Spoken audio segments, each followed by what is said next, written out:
He didn't bark. Not once. The dog moved like a shadow breaking loose from the pavement, a sudden blur of sable and breath in the dim amber glow of a London street lamp. And in that single silent motion, everything shifted. The evening had settled into that quiet hour just after 6, when the city exhales, shops closing their shutters, buses sighing at stops, the faint smell of rain clinging to the air like an unfinished thought. A soft drizzle had begun to fall, not enough to send people running, just enough to blur the edges of light and turn the pavement slick beneath careful footsteps. On the corner of a narrow high street, where a bakery's last warmth leaked through its glass and the hum of distant traffic softened into a low murmur, a small figure stood alone. Emily Carter, 8 years old, coat buttoned too high at the collar, fingers curled around the white cane she held like a compass in a world she could not see. She tilted her head slightly, listening, not with fear, but with the quiet concentration of someone who had learned to read the world through rhythm and echo. The tap of her cane measured the curb. The whisper of tires passing told her how wide the road might be.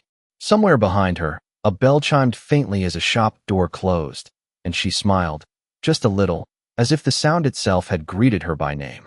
A few yards away, near a lamppost where the light flickered once before holding steady, lay a German shepherd. Rex. He looked at rest, body low, head resting on his paws, rain tracing thin lines along the dark ridge of his back.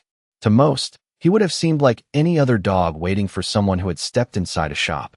But there was nothing idle about the stillness in him. His ears twitched at every shift in the air. His eyes, deep and amber, did not wander. They watched, not the people who passed, not the glow of the bakery window. They watched the space just behind the girl. A man approached from the far end of the pavement, his footsteps uneven, not quite in time with the rest of the city.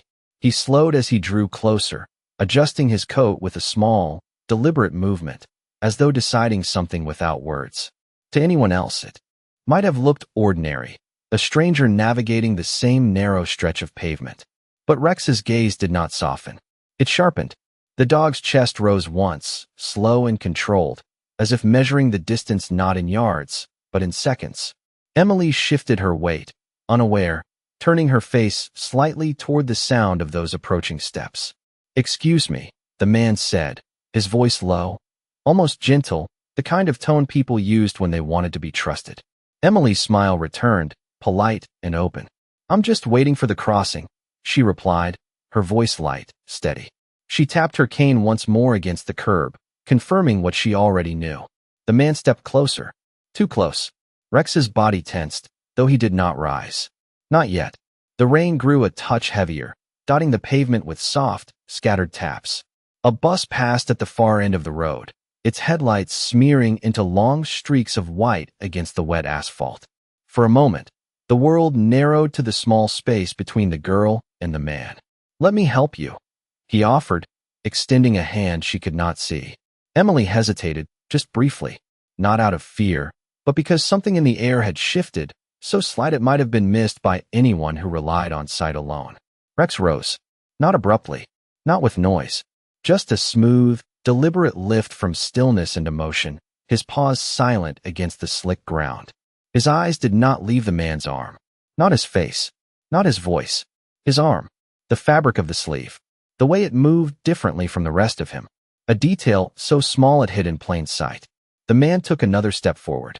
Emily lifted her hand slightly, unsure. And in that breath, between offer and acceptance, Rex moved. No warning, no growl, just a sudden, precise surge of muscle and instinct, closing the distance in a heartbeat. The world seemed to pause around it. A woman across the street turned her head too late. A cyclist slowed, confusion flickering across his face. The soft rhythm of rain continued, indifferent.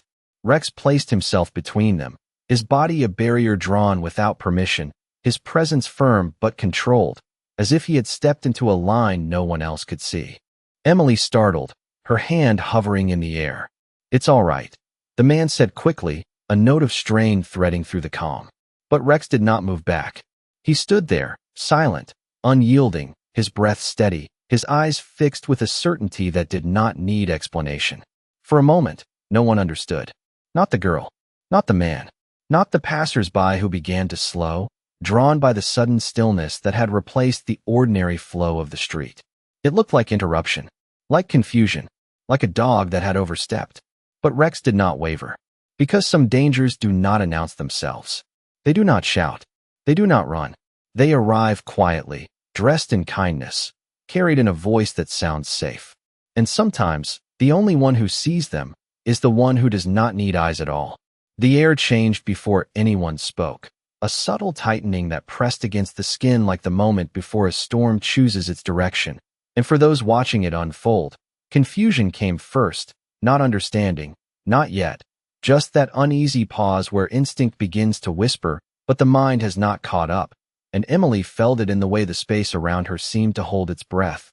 The man's voice no longer quite as smooth. The dog's presence now a wall she could feel without seeing, warm, and steady and unmoving.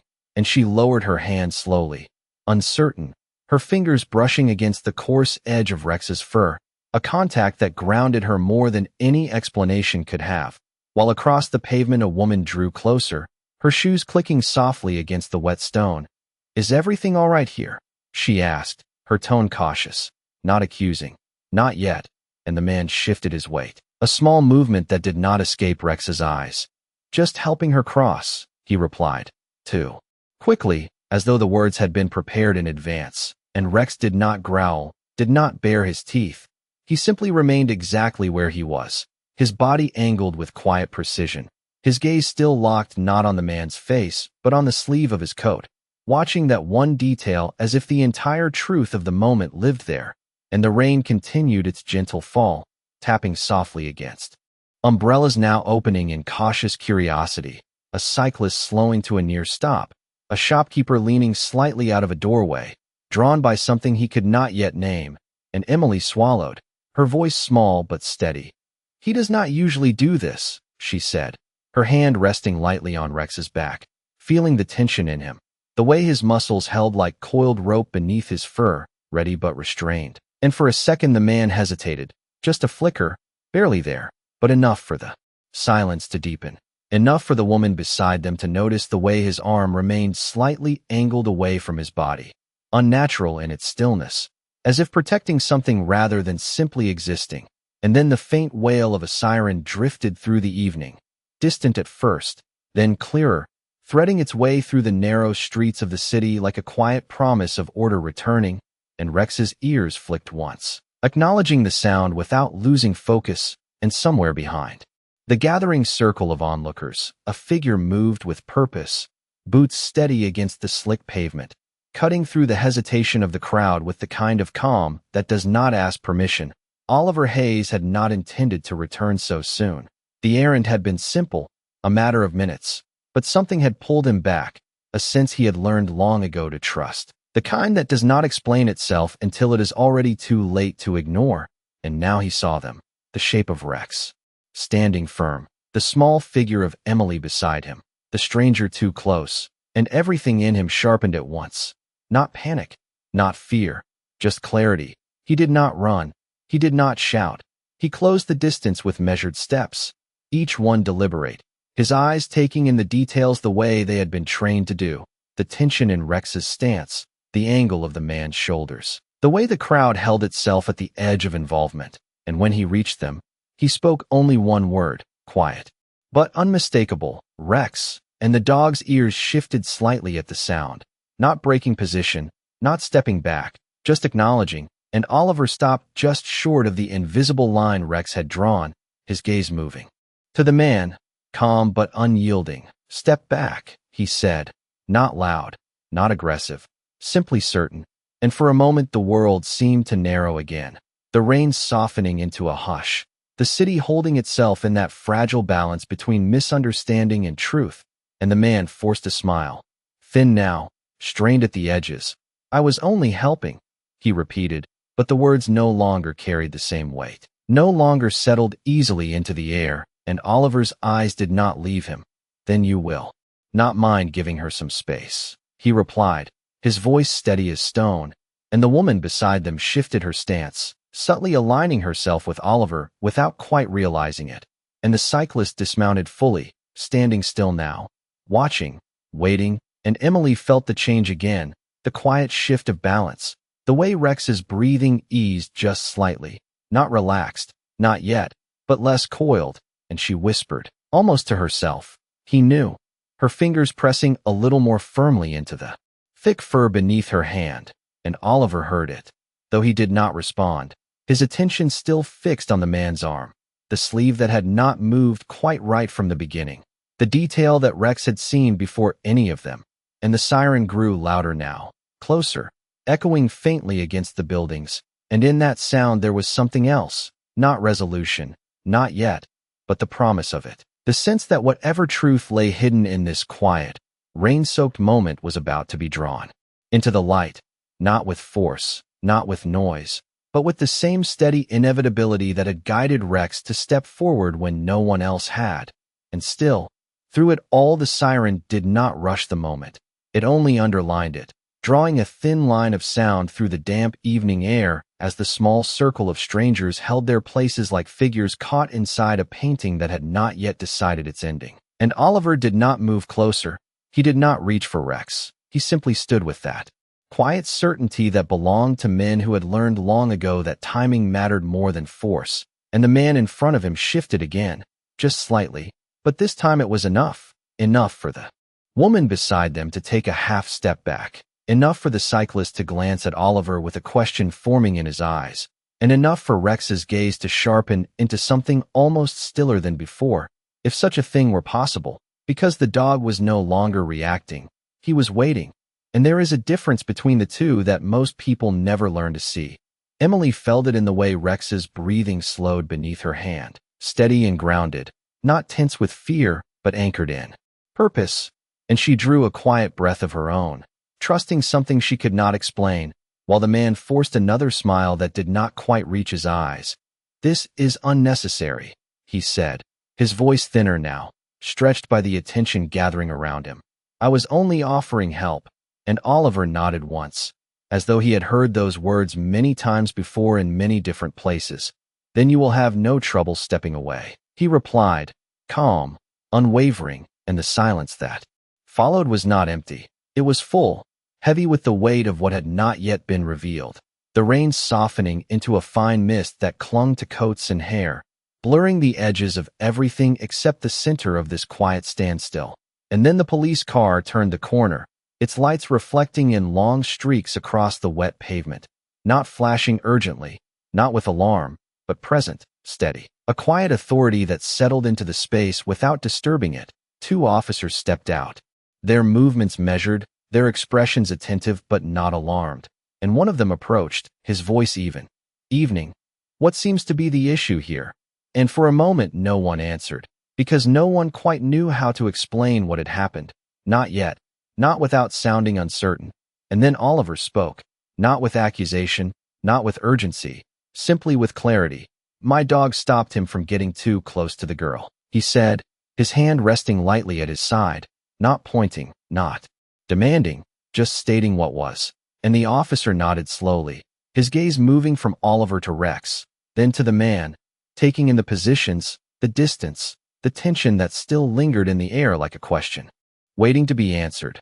"Sir, would you mind stepping over here for a moment?" he said, gesturing gently, and the man hesitated again, a fraction longer this time, long enough for something unspoken to pass between the two officers, and Rex's ears flicked once more, his body still forming that invisible barrier, not aggressive, not advancing, simply present, and Emily tightened her grip slightly on his fur, her voice barely above a whisper.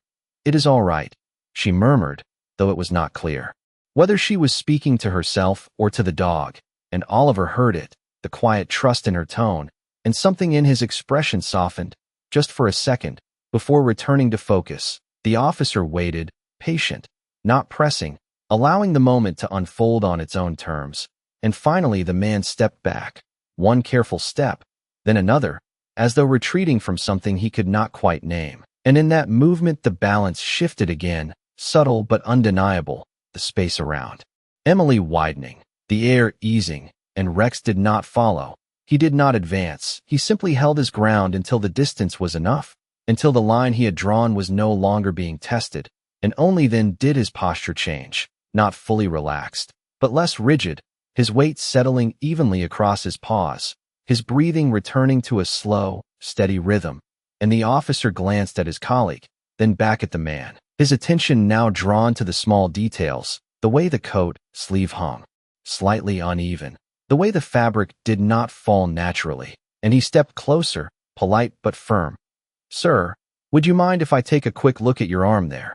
he asked, not accusing, not assuming, just asking, and the man's expression flickered, just for a heartbeat, and in that flicker the truth began to surface, not loudly, not dramatically, but quietly, like something long hidden finally finding its way into the light. And Emily felt Rex shift beneath her hand, not in tension, but in release, a slow exhale that seemed to carry the weight of the moment away. And she leaned slightly toward him, her voice soft, certain now. "You knew," she whispered, and Rex did not respond with sound, but his presence spoke enough, and Oliver, watching it all unfold, lowered his gaze for a brief second, a gesture of acknowledgement, of understanding, before looking back up at the officers, because sometimes the difference between danger and safety is not what is seen, but who is willing to stand still long enough to recognize it. The officer did not rush his hand. He did not reach with suspicion, only with a quiet professionalism that seemed to slow the world even further, and as his fingers hovered near the sleeve, the man shifted again, a small recoil masked as discomfort, but it was enough for the second officer to step closer, not threatening, just present, closing the space in a way that left little room for retreat without making it feel like a trap, and the street, which moments ago had been filled with the soft rhythm of evening, now held a different kind of stillness, the kind that listens, that waits, that senses something just beneath the surface about to reveal itself. And Emily stood very still, her hand resting on Rex, her fingers tracing the damp line of his fur as if reading a story written in warmth and breath. And she did not ask questions, she did not need to, because the answer was already there in the way Rex had chosen to stand, in the way Oliver had not doubted him, and in the way the air itself seemed to shift around them. And the officer spoke again, his tone unchanged. "It will only take a moment," he said, and this time the man did not answer immediately, his gaze flicking once toward the small crowd that had gathered, then back to the officer. And in that hesitation the truth deepened, not in words, but in the absence of them, and slowly, with a movement that tried to appear casual but carried a weight it could not hide, he adjusted his arm, and the fabric of the sleeve pulled just slightly tighter than it should have, revealing a stiffness that did not belong to ordinary clothing. And the officer noticed, of course he did, but he did not react sharply. He simply reached forward and gently took hold of the cuff, lifting it just enough to see what had been concealed within its folds, and for a brief second, the world seemed to narrow to that single point of contact, the place where unseen intention met quiet discovery. And then the officer exhaled, not in alarm, not in shock, but in confirmation, a soft release of breath that carried understanding with it.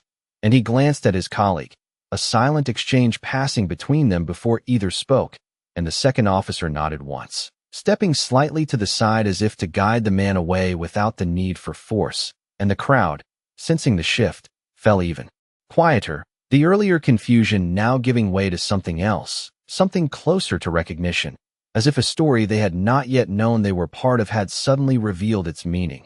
And Emily felt it too, the way the tension dissolved not with noise but with absence, like a held breath finally released, and she leaned closer to Rex, her voice soft, almost a whisper carried by the rain. "It is all right now," she said, and Rex's ears lowered slightly, not in submission, but in a quiet easing, his body no longer a barrier, just a presence, steady and calm. And Oliver stepped forward then, not urgently, just enough to close the distance between them, his hand reaching down to rest briefly against Rex's neck, a gesture of connection, of trust, of something deeper than command. And he did not praise him with loud words, did not draw attention to what had been done. He simply let his hand remain there for a moment, grounding, acknowledging, and the officer returned his attention to Oliver. "Your dog has a keen sense," he said, his voice measured, respectful, and Oliver gave a small nod, his gaze still on Rex. "He listens to things most of us ignore," he replied, and there was no pride in his tone, only a quiet truth, the kind that does not need to be explained to be understood, and the rain began to ease, the fine mist lifting just enough for the streetlights to shine clearer against the damp pavement, casting reflections that stretched like soft ribbons of gold beneath their feet, and the crowd slowly began to disperse, not with chatter or excitement, but with a subdued calm, each person carrying away a piece of what they had witnessed without quite knowing how to name it. And the cyclist mounted his bike again, glancing back once before riding off. The shopkeeper retreated into his doorway. The woman who had first stepped forward offered Emily a gentle smile before continuing on her way, and the officers guided the man toward the car, not roughly, not with spectacle, just with quiet authority. And as they moved away, the space they left behind felt different, lighter somehow, as though something unseen had been removed from it. And Emily turned her face slightly toward Oliver, her expression open, trusting. "Is he yours?" she asked, her hand still resting on Rex, and Oliver crouched down to her level, his movements careful, respectful of her space. "He is," he said, his voice softer now, and she nodded, a small, certain motion. "He is good," she said, and Oliver allowed a faint smile to touch his lips, not broad, not fleeting, just enough to acknowledge what did not need to be said. And Rex stood quietly between them, no longer a shield, no longer a warning, just a dog once more, though the truth of what he had done lingered in the air like the last note of a song that refuses to fade. And as the evening resumed its gentle rhythm, there was a sense, subtle but undeniable, that something important had passed through that narrow street, something not loud or dramatic, but precise, timely, and deeply right, the kind of moment that does not ask to be remembered, yet stays with those who witnessed it, long after the rain has dried and the lights have dimmed. The street did not return to normal all at once. It unfolded slowly, like a held breath easing back into rhythm, the distant hum of traffic growing clearer again, footsteps resuming their quiet patterns, and the faint warmth from the bakery window spilling once more onto the damp pavement, as if nothing had changed, and yet something had, something subtle but lasting, carried in the way people glanced twice before moving on, in the way silence lingered just a second longer between sounds. And Emily remained where she stood, her hand still resting on Rex as though she had found a point in the world that did not shift, and Oliver stayed crouched beside her, not rushing her away, not filling the moment with unnecessary words, just allowing the calm to settle naturally, because he understood that some moments were not meant to be explained, only felt, and Rex stood between them, no longer rigid, his posture relaxed but attentive, the quiet vigilance still present in the way his ears moved at each passing sound. And Emily tilted her head slightly, listening again to the world around her. The rhythm of footsteps, the distant engine of a bus, the soft drip of water from a shop awning, and she smiled faintly. "It sounds different now," she said, her voice thoughtful, and Oliver followed her gaze though he knew she could not see it. "Sometimes it does," he replied, his tone gentle, and she nodded, as if that answer was enough, as if she understood something beyond the words themselves, and after a moment she turned her face toward him. "Will you stay until I cross?" she asked, simple, direct, and Oliver did not hesitate. "Of course," he said, rising slowly to his feet. And Rex shifted with him, aligning without command, a silent agreement between them that needed no instruction, and together they moved toward the curb, Emily's cane tapping lightly once more, finding the edge she had memorized through sound and distance, and Oliver stood just to her side, not guiding her hand, not taking control, only present, while Rex positioned himself slightly ahead, his body angled toward the road, watching, always watching, and the traffic light changed with its familiar click, the subtle shift in sound that Emily recognized immediately, and she stepped forward with quiet confidence, her pace measured, steady, and Oliver walked beside her, matching her rhythm without overtaking it, while Rex moved just ahead, scanning, his paws silent against the wet crossing, and the world seemed to hold itself again, not in tension this time, but in quiet respect, as if acknowledging the small procession moving through it. And when they reached the other side, Emily paused, turning slightly toward Oliver. "Thank you," she said, her voice carrying a sincerity that did not need embellishment, and Oliver inclined his head. "You are welcome," he replied, and there was a brief silence then, not awkward, not uncertain, just a space where something unspoken settled between them, and Emily's hand drifted once more to Rex, her fingers brushing the side of his neck. "And thank you," she added softly, and Rex's tail gave a small, measured movement, not exuberant, not seeking attention, just an acknowledgement, and Oliver watched the exchange, his expression thoughtful, as though he was witnessing something that went beyond the moment itself, something that reached deeper, into the quiet bond between trust and instinct. And after a second, Emily spoke again. "He saw it before anyone else, did he not?" And Oliver exhaled slowly, considering. "He felt it," he said, and she smiled. A small, knowing curve of her lips. "That is better," she replied, and for a moment the world seemed very still again. But this time it was a peaceful stillness, the kind that follows resolution, that lingers like the last light of evening before night fully settles. And from across the street, the faint glow of a shop sign flickered on, casting a soft reflection across the pavement, and the drizzle had almost stopped now, leaving behind only the scent of rain in the air, clean and quiet.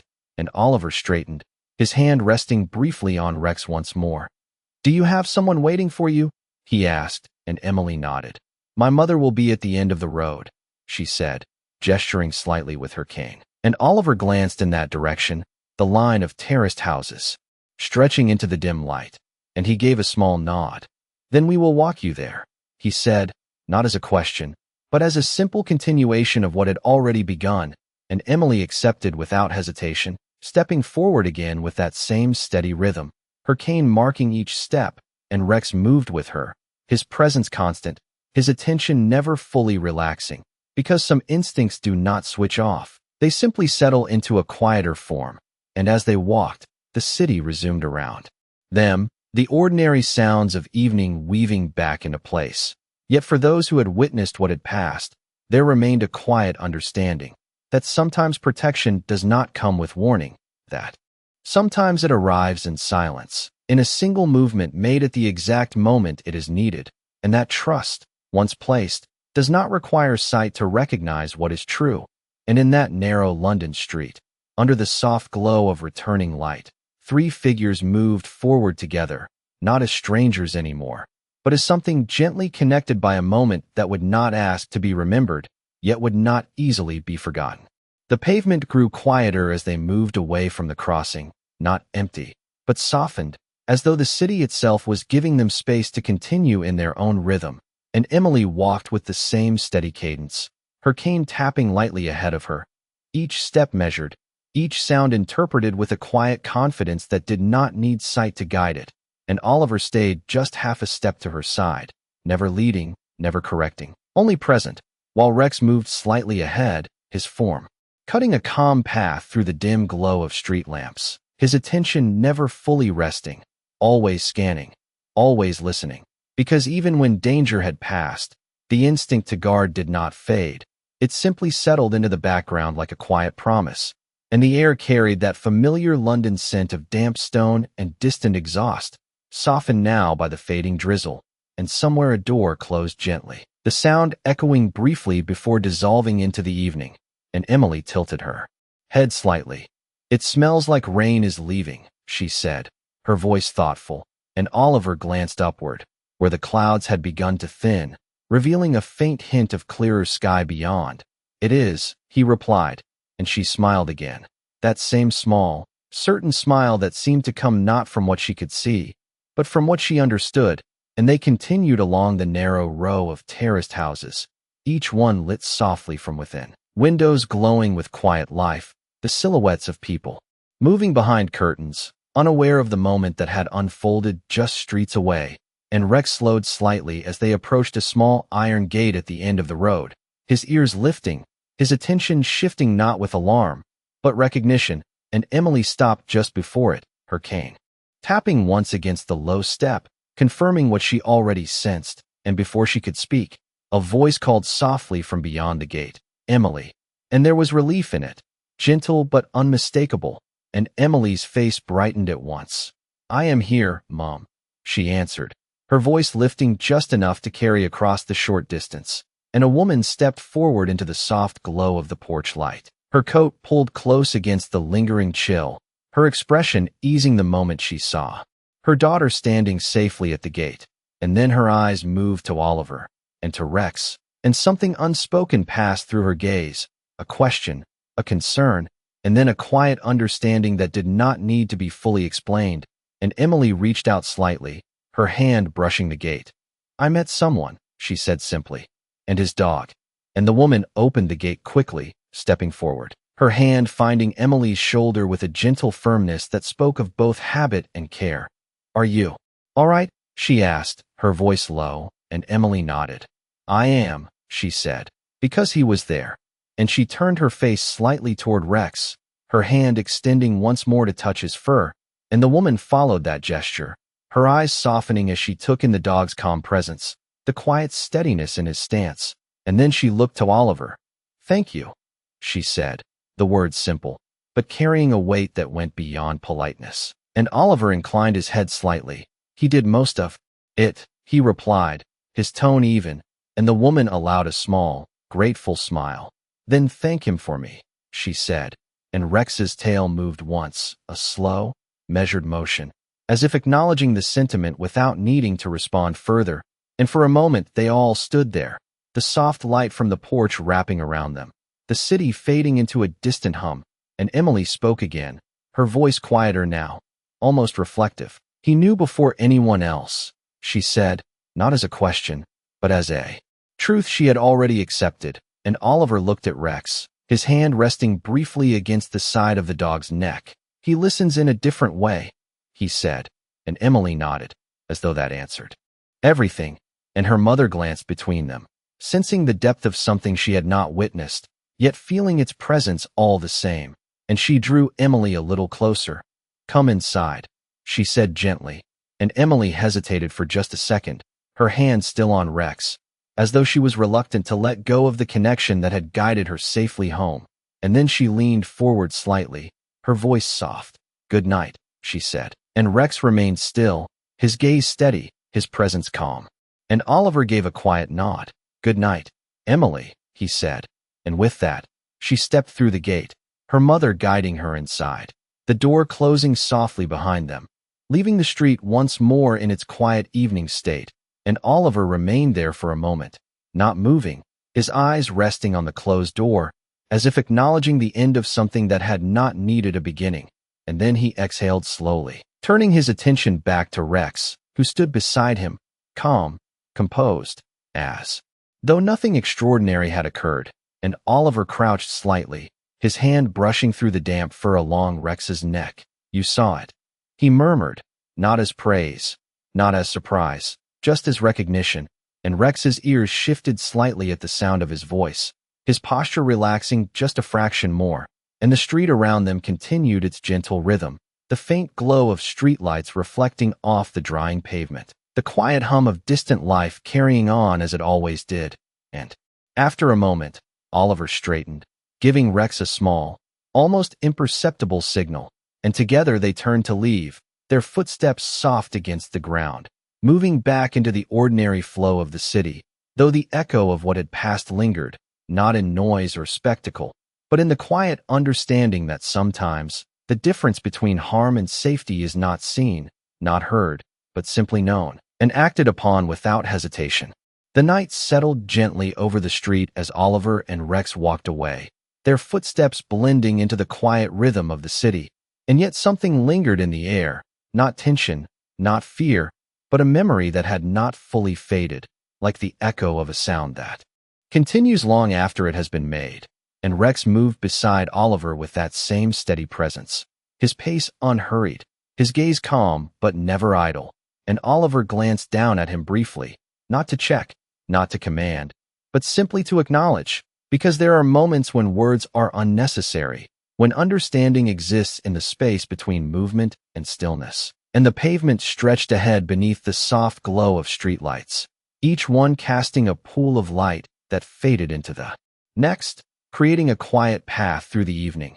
And the drizzle had stopped completely now, leaving behind a faint sheen that reflected the city like a muted mirror, and somewhere in the distance a train passed, its low rumble carrying through the ground, a reminder that life continued beyond this small pocket of stillness. And Oliver slowed slightly as they reached the corner, his eyes scanning the street ahead, not out of habit alone, but because some instincts do not switch off, they simply become part of who you are.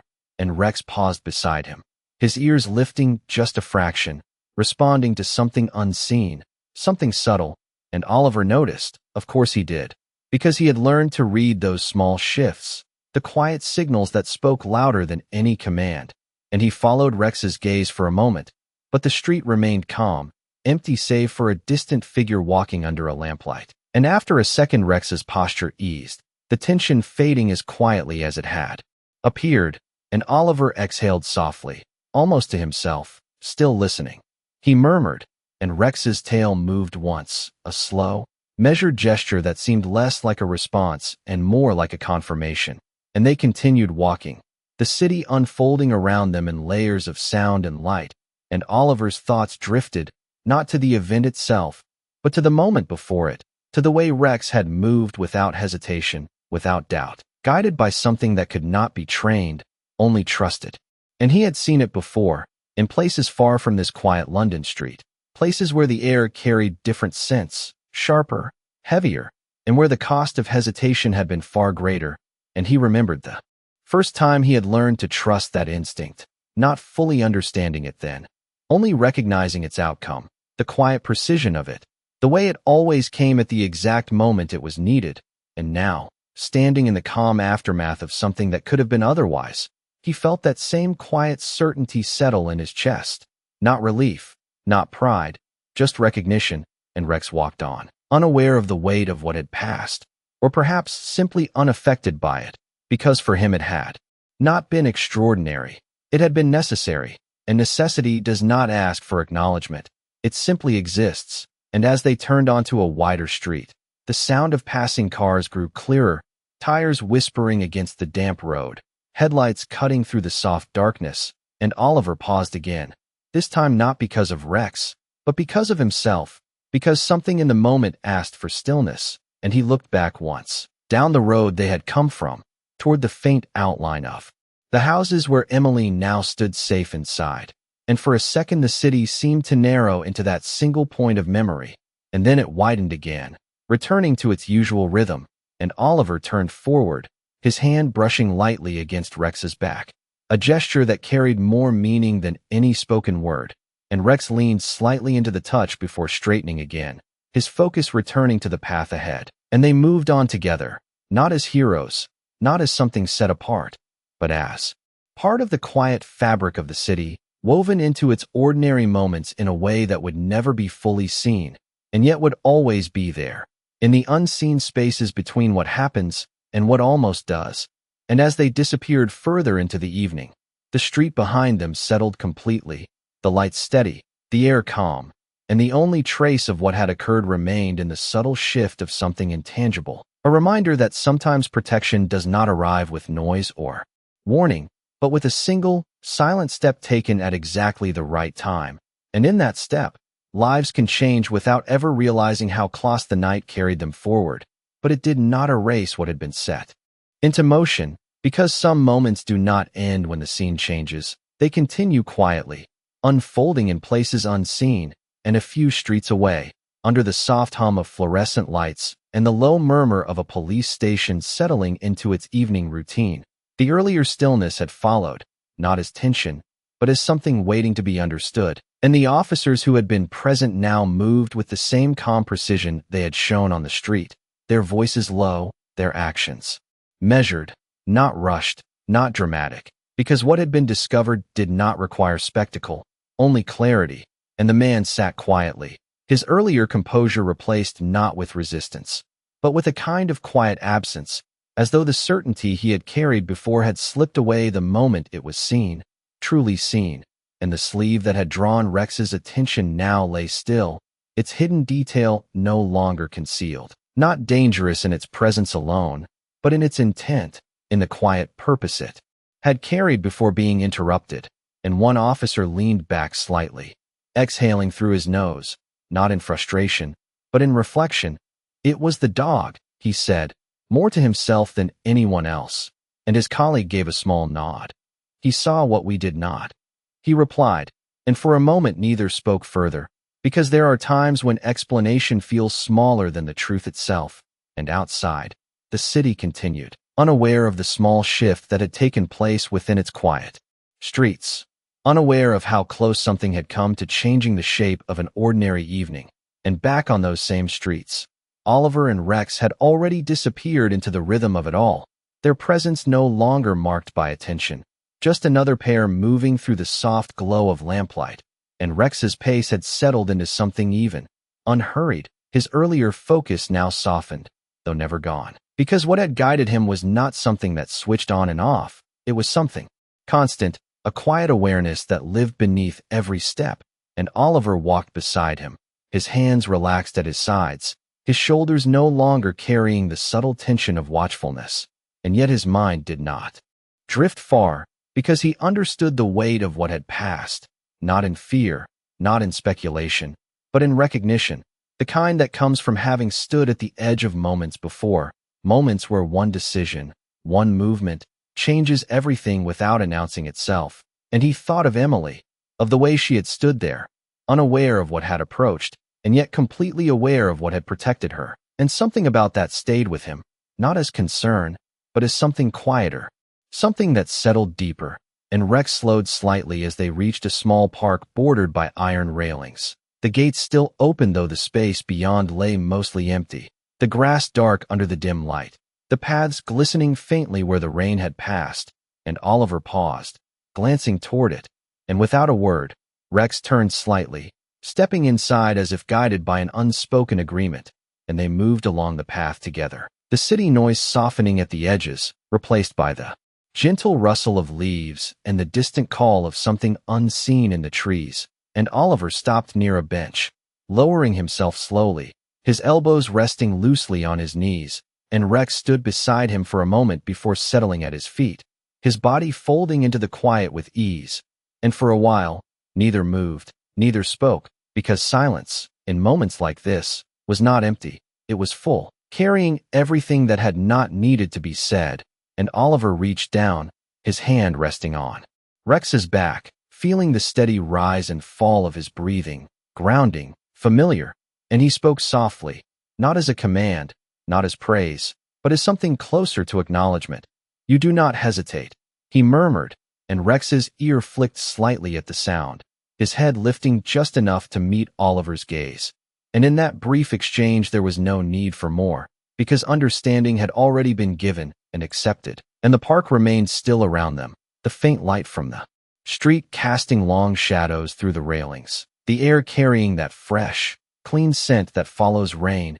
And somewhere beyond the trees, the city continued its endless motion, unaware, unchanged. And yet, for those who had stood in that narrow street, who had felt the shift from uncertainty to clarity, something had been altered, something that would not be spoken of loudly, would not be written or remembered in grand terms, but would exist quietly in the way they looked at the world after, in the way they paused just a fraction longer before trusting what they saw, and in the way they might, one day, recognize the value of what cannot be seen at all. And as Oliver sat there, his hand still resting against Rex, he did not think of what might have happened. He did not dwell on the edge that had been avoided, because that was not where truth lived. Truth lived in what had been done, in the simple, silent act of stepping forward at exactly the right moment. And in that, there was nothing to add, nothing to question, only the quiet understanding that sometimes the most important things are not those we witness, but those we never have to. The park did not demand attention. It simply held it, a quiet pocket of stillness set apart from the city's restless pulse. And Oliver remained seated on the cold wooden bench, his posture relaxed but not idle, his gaze resting somewhere beyond the iron railings where the faint glow of passing headlights traced slow arcs along the wet road. And Rex lay at his feet, his body settled yet alert in that subtle way that never fully disappeared, as though even rest for him carried purpose. And the air had grown clearer now, the last traces of rain lifting into a cool, clean scent that lingered in the grass and along the narrow paths. And for a while, time seemed to stretch, not in length, but in depth. each second holding more than it normally would, because moments like this were not measured by clocks, but by the quiet understanding they left behind, and Oliver let his hand rest loosely against Rex's back, feeling the steady rhythm of his breathing, grounding him in the present, anchoring him to something simple and certain, and he closed his eyes for just a second, not in fatigue, but in reflection, allowing the earlier events to pass through his mind without clinging to them, because he had learned long ago that holding on to such moments too tightly only distorted them, and instead he let them settle where they belonged, in that quiet space between memory and meaning. And when he opened his eyes again, the park looked unchanged, the same dim lights, the same empty paths, the same quiet trees standing like silent witnesses to nothing in particular, and yet it felt different, not because of anything visible, but because of what had been understood, and Rex shifted slightly, his head lifting just enough to glance up at Oliver, his eyes catching the faint light, and there was no question in them, no need for reassurance, only presence, steady and unwavering, and Oliver gave a small nod, as if answering something unspoken, and then his gaze drifted again, this time not to the street, but inward, to a place where memory and instinct met, and he thought of the countless times he had seen Rex respond before a command was given, before a signal was recognized, guided by something that existed beyond training, something that could not be fully explained, only trusted, and he had once tried to define it, to break it down into patterns and responses, to understand it in the way men are taught to understand things, through logic and repetition.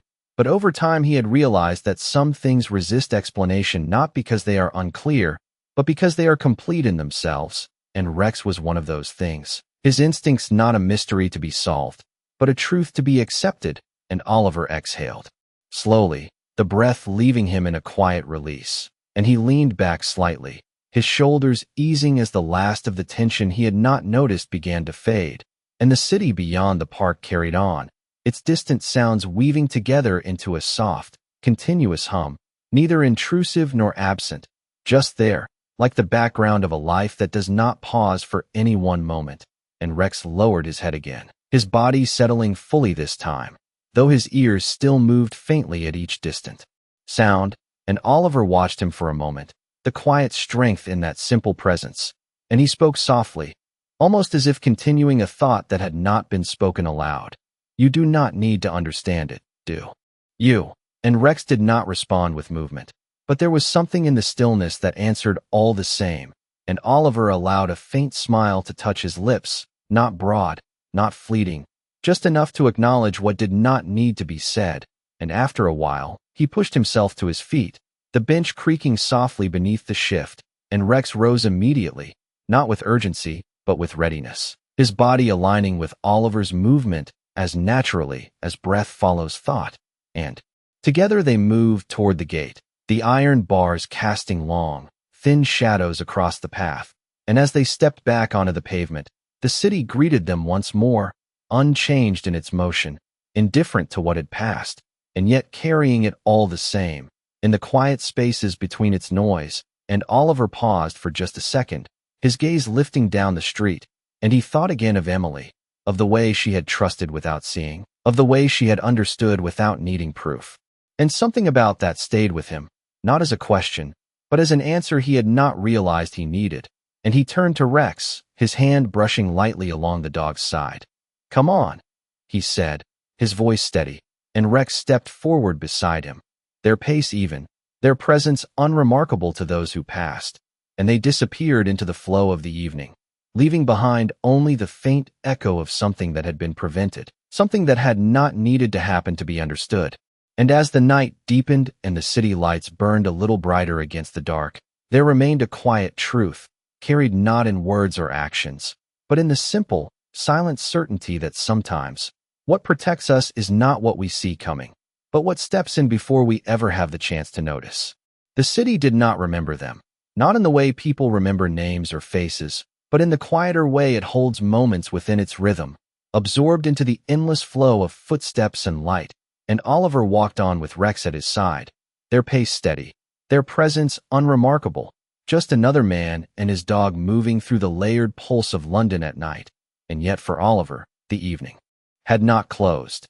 It had simply shifted into something more reflective, something that lingered beneath the surface of ordinary thought.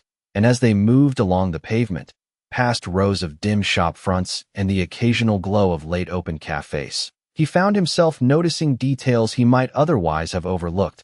The way a lamppost hummed faintly with electricity, the way rainwater gathered in shallow dips along the curb, the quiet rhythm of a distant crossing signal clicking in intervals like a measured heartbeat. And Rex moved through it all with the same calm awareness, his head level, his gait smooth, his presence grounded in a way that did not seek attention yet commanded it all the same. And Oliver slowed slightly as they approached a small junction, the traffic light ahead casting a soft red glow across the wet road, and he stopped at the curb without thinking, the habit automatic, the pause instinctive, and Rex stopped with him, aligning just half a step forward, his ears flicking once toward the faint sound of an approaching engine. And for a moment they stood there in stillness, not waiting with impatience, not watching with urgency, simply present within the space between movement and pause. And Oliver glanced down at Rex, his expression thoughtful, as if weighing something unspoken, and he let out a slow breath. "You felt it before it became anything," he murmured, his voice low, almost lost beneath the soft hum of the city. And Rex did not respond with movement, but there was a subtle shift in his posture, a quiet acknowledgement that did not need to be seen to be understood.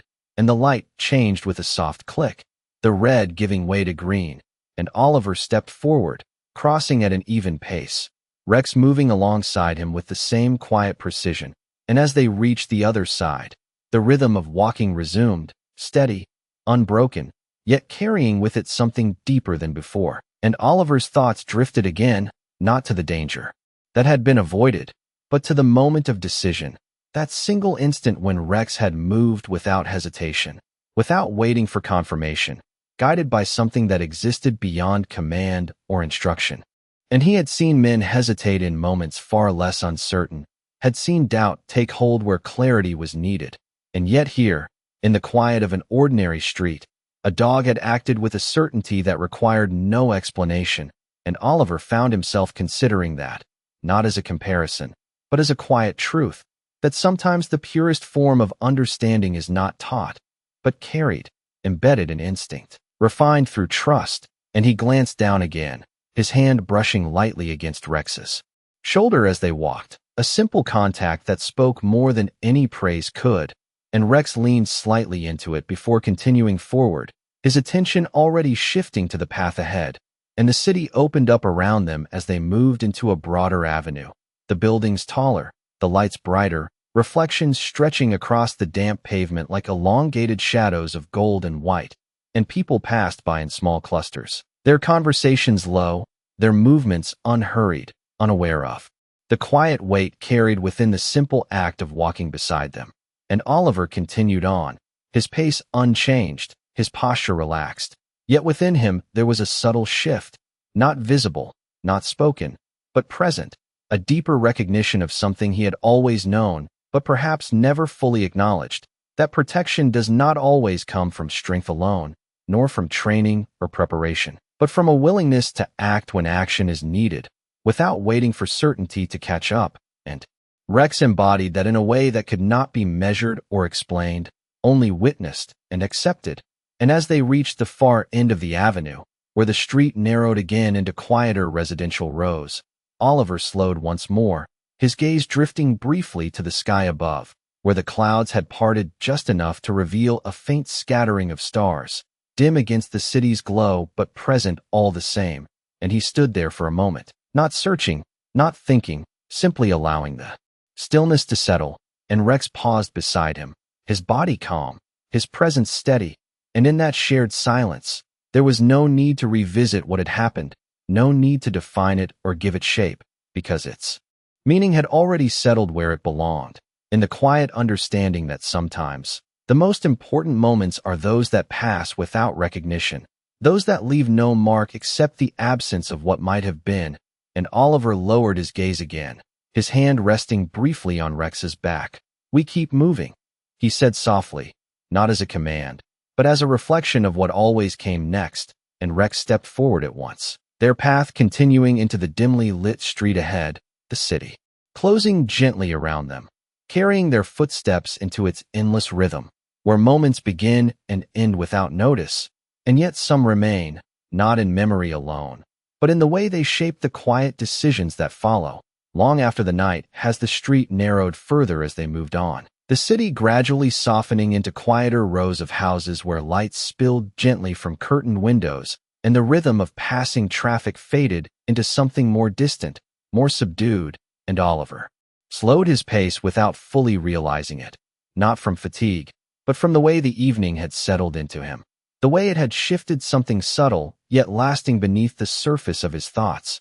And Rex remained at his side, his presence constant, his steps measured with that same quiet assurance that had guided him earlier, though now there was no urgency in it. Only a steady awareness that seemed to belong as much to the night as to the dog himself, and the pavement stretched ahead in a long, uninterrupted line, damp but no longer glistening, the last traces of rain absorbed into the stone, leaving behind only a faint coolness in the air, and Oliver's gaze drifted once more, not searching, not scanning, simply taking in the quiet details that defined this part of the city, the low hum of a distant boiler, the soft rustle of leaves caught in a narrow alley, the occasional flicker of a television screen casting brief shadows against a wall, and there was a calm in it, a kind of ordinary peace that existed alongside the memory of what had passed, not erasing it, but placing it in context, as one moment among many. And yet Oliver knew it had not been just another moment, not in the way it had unfolded, not in the way it had been met. And he glanced down at Rex again, his expression thoughtful, his hand lowering briefly to brush against the dog's shoulder. A simple contact that carried more meaning than words could easily hold, and Rex leaned into it for the briefest of seconds before continuing forward, his attention already returning to the path ahead, and Oliver allowed a faint breath to escape him. Not quite a sigh, not quite relief, just a quiet release of something that had been held without notice. And they continued on, their footsteps soft against the pavement, blending into the gentle rhythm of the street. And as they passed beneath another lamppost, its light casting a warm circle around them, Oliver paused again, this time deliberately, his eyes lifting toward the row of houses on either side, each one carrying its own quiet story behind closed doors. And he thought again of Emily, of the way she had stood without sight, yet with certainty, trusting what she could feel rather than what she could see. And something about that stayed with him, not as a question, but as a quiet affirmation, that understanding does not always come through the senses we rely on most, and sometimes, those who see less perceive more. And Rex shifted slightly beside him, his ears lifting for a moment as a faint sound carried from further down the street, a door opening, a voice calling softly, nothing unusual, nothing urgent, and yet he noted it all the same.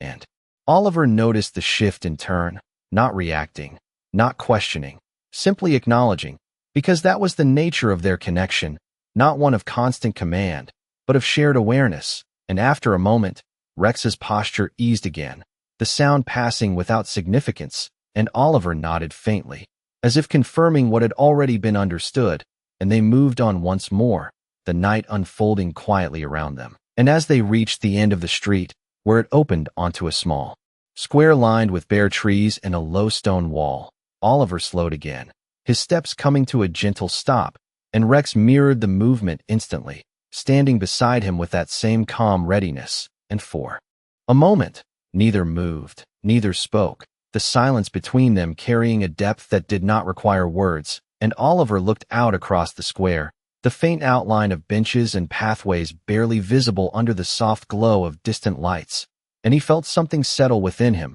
not a conclusion, not an answer, but a quiet acceptance of what had passed, and what it meant, not in grand terms, not in dramatic weight, but in the simple understanding that sometimes the difference between harm and safety is measured in a single decision, made without hesitation, guided by something deeper than thought. And he reached down once more, his hand resting firmly against Rex's back, grounding, steady.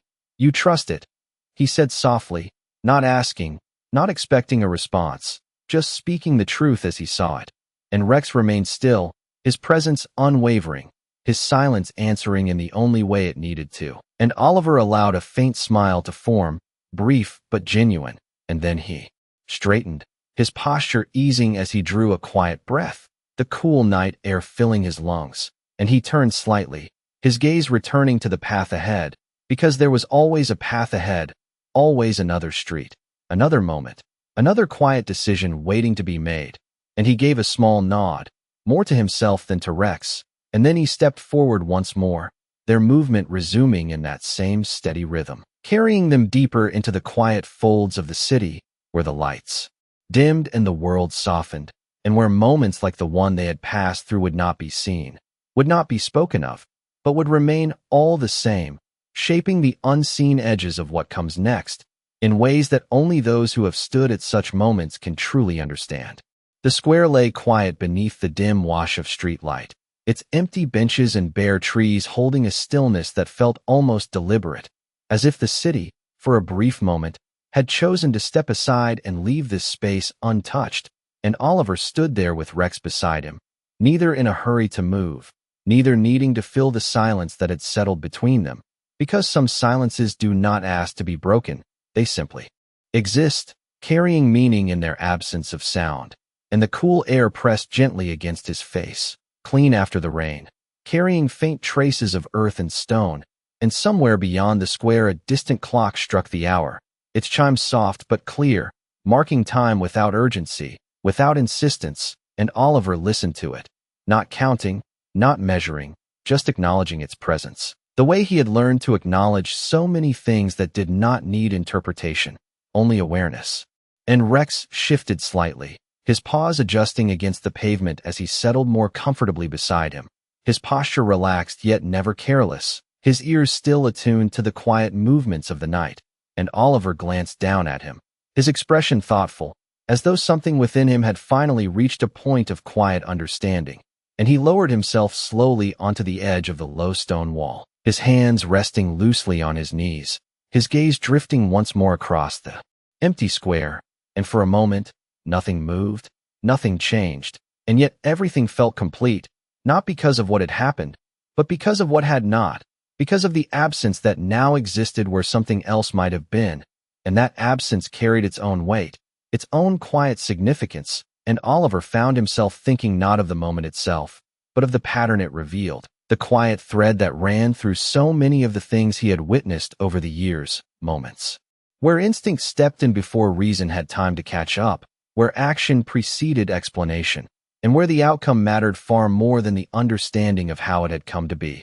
And he had once tried to place such moments into clear categories, to give them names, to make them manageable. But now, sitting here in the calm aftermath of one such moment, he realized that they did not need to be defined. They only needed to be recognized for what they were, small acts of alignment between awareness and response, carried out without hesitation, without doubt, and he exhaled slowly, the breath leaving him in a quiet release that seemed to carry away the last remnants of tension he had not even known he was holding, and Rex lifted his head slightly at the sound, his eyes meeting Oliver's for a brief second, and in that glance there was no question, no expectation, only presence, steady and assured, and Oliver allowed a faint smile to settle across his face, not broad, not fleeting, just enough to reflect the quiet ease that had replaced the earlier intensity, and he reached down, his hand resting firmly against Rex's back, feeling the warmth beneath the damp fur, the steady rhythm of breath that remained unchanged regardless of circumstance.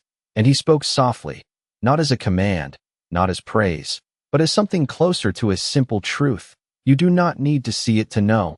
And Rex remained still, his silence answering in the only way it needed to, and Oliver nodded slightly, as if acknowledging that answer, and for a while longer they stayed there, the square holding its quiet, the city continuing beyond its edges, and the night deepening in a way that softened everything it touched, and eventually, Oliver rose again, his movements unhurried, his posture easy, and Rex stood with him at once, aligning without thought, ready to move whenever Oliver did. And together they stepped away from the square, their path leading into a narrower street where the lights grew dimmer and the world felt smaller, more contained.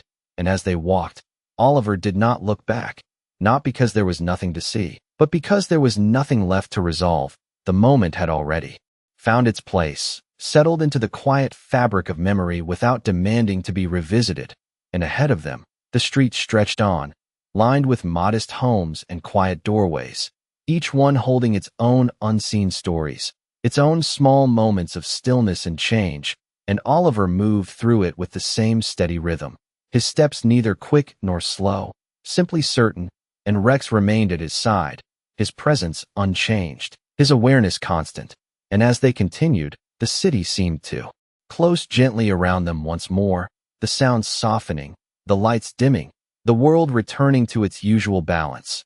And yet beneath it all, there remained that quiet understanding, that subtle shift that does not announce itself but stays, shaping the way things are seen and felt in the moments that follow, and Oliver carried that with him, not as a burden, not as a lesson to be repeated, but as something simpler, something quieter, a recognition that not all acts of protection are loud, not all moments of significance are visible, and that sometimes the most important thing that happens is the thing that never has the chance to happen at all.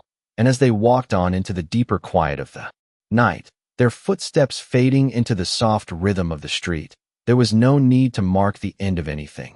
Because some stories do not end in a single moment. They continue, quietly, in the way we move forward, carrying with us the things we have learned without ever needing to say them aloud. The street grew quieter still as they moved deeper into it, the kind of quiet that does not feel empty but complete, where every small sound finds its place and nothing needs to be louder than it is, and Oliver walked with an ease that had returned fully now, his steps steady, his breathing even, the weight of the evening no longer pressing but settling into something softer, something that would remain without needing to be revisited. And Rex moved beside him in that same quiet rhythm, his presence unchanged, his awareness still there, but no longer sharp, simply present like a steady flame that does not flicker unless the wind demands it. And the houses along the street stood in quiet rows, their windows dimmed, curtains drawn, the soft glow of lamps casting gentle shapes against the glass. And somewhere inside those homes, lives unfolded in their own quiet ways, unaware of how close something had come to crossing into them, unaware of how a single moment, intercepted before it, could fully form, had shifted the course of an evening without leaving a mark. And Oliver slowed slightly as they approached his own door, the familiar outline of it appearing under the low porch light, and he paused there for a moment, not out of hesitation, but out of habit, a quiet pause that marked the end of movement and the beginning of rest. And Rex stopped with him, his posture relaxed, his head lifting just enough to take in the stillness of the space. And Oliver reached into his pocket, the soft sound of keys brushing against metal carrying faintly in the quiet air. And before he unlocked the door, he glanced down at Rex once more, his expression thoughtful, not searching for answers, but acknowledging something that had already settled into place. And he let out a slow breath. "You do not ask why," he said softly. And Rex remained still, his silence answering in the same steady way it always had. And Oliver gave a small nod, as if that was enough, as if it always had been. And he opened the door, the hinge moving with a soft, familiar sound, and a warm light spilled out into the night, gentle and inviting. And Rex stepped inside without hesitation, his paws quiet against the wooden floor, his presence immediately filling the space with that same calm assurance he carried outside. And Oliver followed, closing the door behind him with a soft click. And for a moment, the world beyond it faded completely, leaving only the quiet interior, the faint hum of the house settling into its own rhythm. And Oliver leaned back against the door for just a second, his eyes closing briefly, not in exhaustion, but in a kind of quiet reflection that did not need to linger. And then he pushed himself away, moving further into the room, his hand reaching down to rest once more on Rex's back, grounding, familiar, and Rex moved with him, not leading, not following, simply there, as he always had been. And Oliver paused near the window, drawing back the curtain slightly to look out onto the street, where the lamplight still cast its soft glow, where the pavement lay quiet and undisturbed. And for a brief moment, he allowed himself to see it again, not the event, not the tension, but the stillness that had followed, the quiet resolution that had settled in its place. And then he let the curtain fall back into place, because the moment did not need to be held, it had already done what it was meant to do, and he turned away, the room now fully his. The night continuing outside without interruption, and Rex settled onto the floor nearby, his body relaxing completely for the first time since they had left the street. His breathing slow and even, and Oliver watched him for a moment. The simple presence of the dog carrying more weight than any explanation could, and he spoke quietly, not expecting an answer, not needing one.